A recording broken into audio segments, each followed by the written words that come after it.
ஒரு ப்ளவுஸில் எப்படி நம்ம அளவெடுக்கலாம் அப்படின்ட்டு இந்த வீடியோவில் பார்க்கலாம். ஃபஸ்ட்டு வந்து ப்ளவுஸை திருப்பி போட்டுட்டு ஒரு ஆம்கோல் சைட்லேருந்து இன்னொரு ஆம்கோல் சைடு வரைக்கும் எத்தனை இன்ச் பார்த்துக்கலாம். 17.5 இன்ச் இருக்குது. முன்பக்கமாக திருப்பி போட்டுட்டு அதே மாதிரி கொக்கி சைட்லேருந்து ஆம்கோல் சைடு வரைக்கும் 7.5 இன்ச் இருக்குது. இன்னொரு பக்கம் ஆம்கோல் சைட்லேருந்து வீப்பட்டி வச்சுருப்போம் இல்லையா, அதுக்கு முன்னாடி வரைக்கும் அளந்து பார்க்கலாம். 7.25 இன்ச் இருக்குது.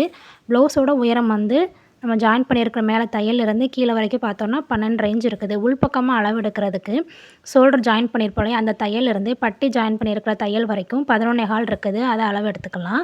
இப்போ நெக்கோட உயரம் வந்து எனக்கு 7.25 இன்ச் இருக்குது. இந்த மாதிரி நம்ம நெக் உயரம் எடுத்துக்கணும். நெக்கோட அகலம் வந்து 2.5 இன்ச் இருக்குது. இப்போது ஷோல்டர் வந்து 2 இன்ச் இருக்குது. இப்போது முன்பக்கம் நெக் உயரம் வந்து 6 இன்ச் இருக்குது. இப்போ ஆம்கோல் நம்ம அளவு எடுத்துக்கலாம். ஆம்கோல் அளவு எடுக்கிறதுக்கு ஷோல்டர் ஜாயின் பண்ணியிருப்போம் இல்லையா, அதிலேருந்து டேப்பை வச்சுட்டு இந்த மாதிரி டேப்பை மடிச்சுட்டு ஆம்கோல் உயரம் வந்து பார்த்துக்கலாம். நமக்கு 4.25 வந்து இருக்குது.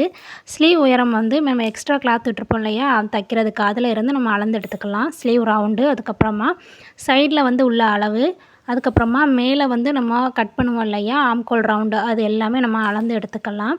நம்ம வந்து ஏற்கனவே வந்து தனித்தனியாக எல்லாமே அளந்து எடுத்துட்டோம். இப்போ வந்து ஃபுல்லாமே ப்ளவுஸை வந்து சுற்றி ரவுண்ட் எடுக்கும்போது 33 இன்ச் வருது. இந்த மாதிரி தான் நம்ம வந்து ப்ளவுஸை வந்து அளவு எடுக்கணும். இந்த வீடியோ பிடிச்சிருந்துச்சு அப்படின்னா லைக் பண்ணுங்கள். தேங்க்யூ.